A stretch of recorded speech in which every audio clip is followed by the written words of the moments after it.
well, it's a church that sometimes looks more like a rock show with high energy performance and high energy praise.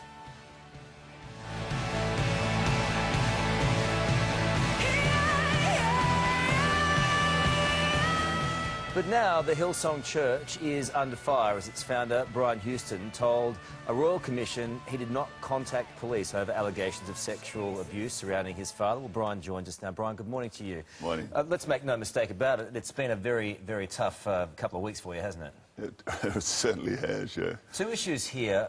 He was your father, and also people in your congregation have faith in you. Two separate issues. Yeah. How did you handle both? Well, he is my father, or he was my father, and obviously that immediately put a huge amount of stress on me in handling it. But I did what I really believed was the right thing to do at the time. I confronted my father, worst day of my life.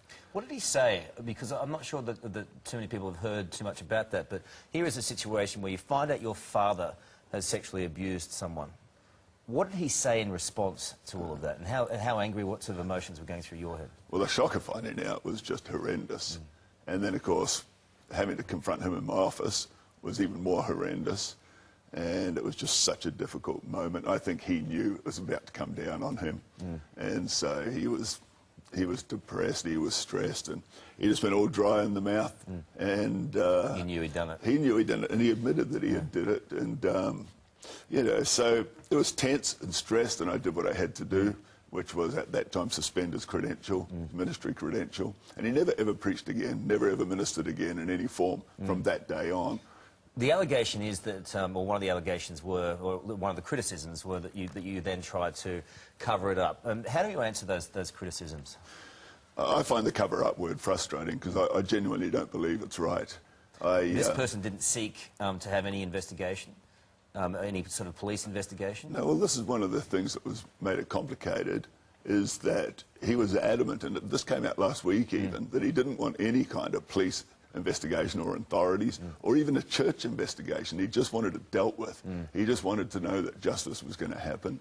And so, to me, a cover-up is you pretend it don't happen, you just move someone on somewhere else, and that's not what happened at all.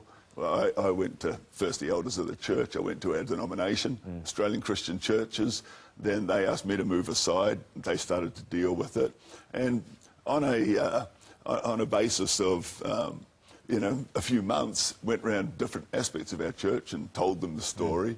So I felt at the time like I'd done the best I could. You also said last week you may never know how many of these kids were abused by him. Why not?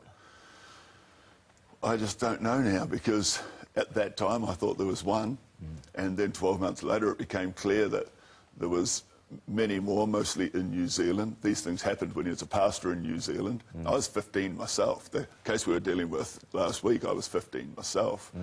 And so yeah, it's obvious he was a paedophile and that his behaviour is repetitive.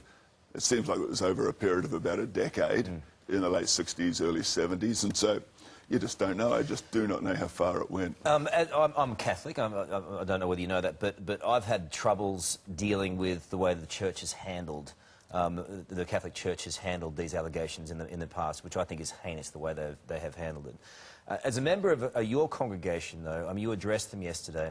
How do you instill in them faith moving forward in the management, in the running of your church? I think the church are a little bit different than those outside of the church, because they have done the journey with us.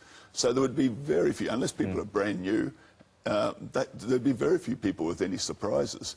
Because even as recently as a few months ago, I was talking about my father, and I've never hidden from it, really. I've never covered it with the church. That's the difference. And so they've come on the journey, and yesterday was so encouraging. They came out in force.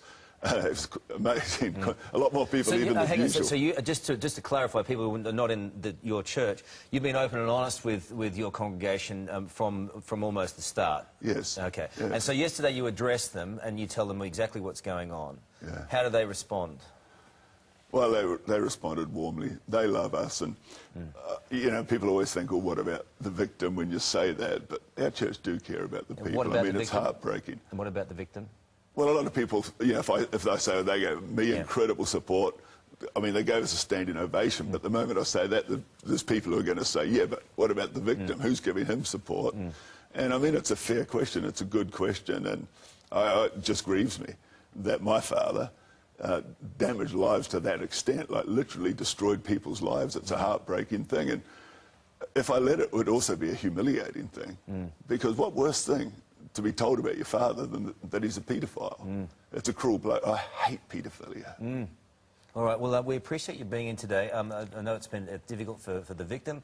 It's also been difficult, as this sort of stuff is, with the people who are left to pick up the pieces as a result of their family members perpetrating this sort of a crime. We thank you for coming in today and best of luck moving forward. Thanks, Carl. Thank you. Appreciate Cheers. it.